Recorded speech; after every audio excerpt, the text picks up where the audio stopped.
औज़ुबिल्लाहि मिनश्शैतानिर्रजीम बिस्मिल्लाहिर्रहमानिर्रहीम। अस्सलाम वालेकुम स्टूडेंट्स, आज मैं आपके लिए मैथ की क्लास 10 की पेयरिंग स्कीम लेके आई हूँ अकेडमी की 2025 और इसका एग्ज़ाम 2026 में होगा 100%।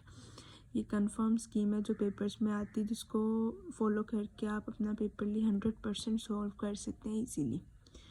तो ये तमाम पंजाब बोर्ड्स के लिए है, तो आपने इसको ध्यान से सुनना। अगर आप इसको अच्छे से फॉलो करते हैं तो आप अपना 100% पेपर सॉल्व कर सकते हैं। ये मुझसे लिखवा लें आप।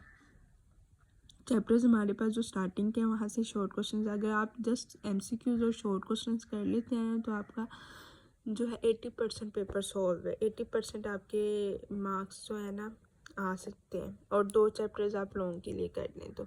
लेकिन अगर आप बहुत अच्छा करना चाहते हैं तो आप लॉन्ग क्वेश्चंस के लिए मैं आपको बताऊंगी कौन से चैप्टर्स इंपॉर्टेंट है और शॉर्ट के लिए कौन से इंपॉर्टेंट है। और एमसीक्यूज 15 एमसीक्यूज होते हैं टोटल। आप देखते हैं कि कौन से चैप्टर्स में से कितने एमसीक्यूज आते हैं।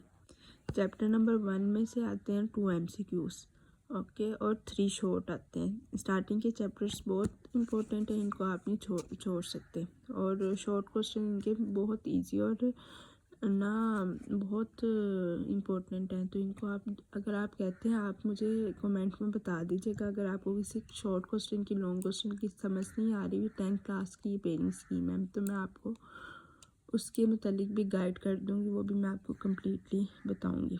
चैप्टर 1 से 2 MCQs 3 शॉर्ट, चैप्टर 2 से 1 MCQs ओनली 3 शॉर्ट, चैप्टर 3 से 2 MCQs 3 शॉर्ट, चैप्टर 4 में से 1 MCQs 2 शॉर्ट, 5 में से 2 MCQs और 4 शॉर्ट। 5 देखें इंपॉर्टेंट कितना है, 4 शॉर्ट इसमें से आएंगे आपको।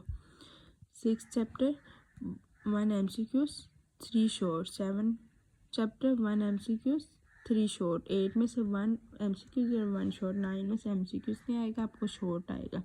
10 चैप्टर में से भी ऐसे ही 1 MCQs और शॉर्ट है। 11 में से भी एज इट इज़ 10 जैसा, और 12 में से ना शॉर्ट है ना MCQs है। ये लॉन्ग क्वेश्चन के हिसाब से है, इम्पोर्टेंट इसमें शॉर्ट नहीं है। 12 में जो आता है, 13 में 2 MCQs एंड 2 शॉर्ट है। आइए अब हम देखते हैं कि शॉर्ट क्वेश्चंस कौन कौन से। क्वेश्चन 1 होता है सबसे पहले हमारे पास MCQs का, जिसमें 15 MCQs होते हैं और हमें 15 के 15 सॉल्व करने होते हैं। और MCQs कहाँ से आते हैं, आप डेफिनेशंस कर लें, आप एग्जांपल्स देख लें, वहाँ से MCQs बहुत आते हैं, तो आप उनको भी अवॉइड ना किया करें, वो भी बहुत इंपॉर्टेंट होती हैं। डेफिनेशन और उनकी एग्जांपल्स तो एक्सरसाइज से पहले दी गई होती हैं, और एक्सरसाइज वाले भी लाजमी किया करें। क्वेश्चन नंबर 2 हमारे पास क्या है, उन्होंने क्या, क्वेश्चन नंबर 2 के चैप्टर नंबर 1, 2, 3 में से शॉर्ट क्वेश्चन आंसर आएंगे, मतलब 1, 2, 3 चैप्टर में से ही आएंगे। 9 दिए होंगे तो उसमें से 6 करने होंगे। अब कुछ स्टूडेंट्स क्या करते हैं कि 9 के 9 उनको कच्चे पत्ते के सारे आते हैं, तो वो 9 के 9 ही, नहीं, ऐसा बिल्कुल नहीं करना। आप 6 क्वेश्चन करें जो आपको बहुत अच्छे तरीके से आते हैं, क्योंकि फर्स्ट 6 ही चेक होते हैं, क्योंकि हमने पेपर चेक किए हुए हैं, तो हम लोग बाद में इतना टाइम नहीं होता, इतने पेपर्स होते हैं कि बाद के क्वेश्चंस भी चेक करें कि इसमें से मार्क्स आ सकते हैं कि नहीं आ सकते, तो हम बस फर्स्ट 6 क्वेश्चन ही चेक करते हैं। तो आपने जस्ट 6 क्वेश्चन जो आपको बहुत अच्छे से आते हैं वो आपने पहले कर लेने हैं। और क्वेश्चन नंबर 3 चैप्टर 4, 5, 6, 5 में से 4 शॉर्ट आएंगे, तो 5 तो बहुत इंपॉर्टेंट है ना चैप्टर शॉर्ट क्वेश्चन के लिहाज से। तो 4, 5, 6 में से भी 9 क्वेश्चन होंगे, 6 आपने सॉल्व करने होंगे। वो शॉर्ट करें जो आपको सबसे अच्छे आते हैं। इसमें से आप अगर एक चैप्टर छोड़ देते हैं, जैसे 6 में से 1 आता है शॉर्ट, तो 6 को इतना इम्पोर्टेंट नहीं, 4 और 5 बहुत इम्पोर्टेंट है।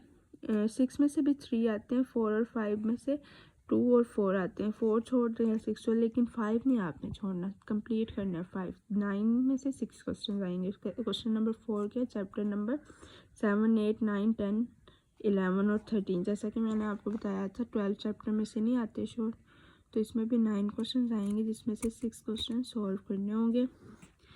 तो ये सारे इसमें शॉर्ट क्वेश्चंस बहुत इंपॉर्टेंट है, तो ये भी आप यहाँ से 13 तो बिल्कुल ना छोड़िएगा, इसमें से 2 शॉर्ट आएंगे, तो ये तो आपने लाजमी करना है। और 7 में से भी 3 आएंगे, और बाकी सब में से 1 शॉर्ट आएगा। इसमें से अगर 2 हो जाते हैं और इसमें से 3 हो जाते हैं, 5 तो आपके ऐसे ही सॉल्व हो गए। इनमें से कोई भी चैप्टर की शॉर्ट आप कर सकते हैं। अब आते हैं हम लॉन्ग की तरफ। लॉन्ग क्वेश्चन नंबर 5 कौन सा होता है? क्वेश्चन नंबर 5 में 2 पार्ट होते हैं, ए और बी। 2 क्वेश्चन ये होते हैं क्वेश्चन नंबर 5 में। हमें उन्होंने आगे से जो ए पार्ट होता है उसमें से हमें फर्स्ट चैप्टर में से आता है, और बी पार्ट जो सा होता है हमें सेकंड चैप्टर से आता है।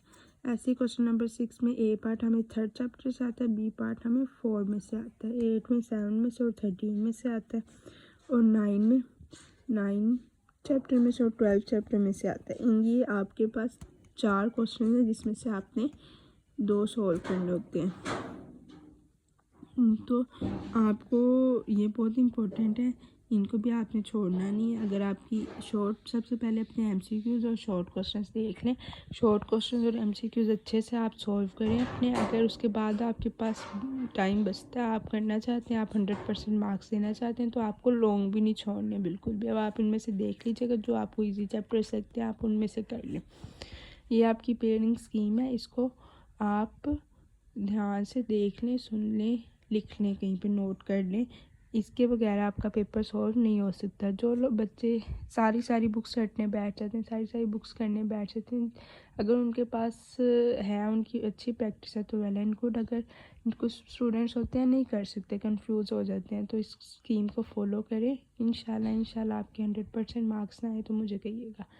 और अगर एमसीक्यूज़ और शॉर्ट क्वेश्चंस करते हैं तो आपके 70% मार्क्स कंफर्म है। आपके 70% मार्क्स से आपको कोई नहीं रोक सकता। तो ये आपकी पेयरिंग स्कीम है 10th क्लास की। अगर और किसी क्लास को चाहिए पेयरिंग स्कीम तो वो कमेंट्स में बता दें। ओके, अल्लाह हाफिज़।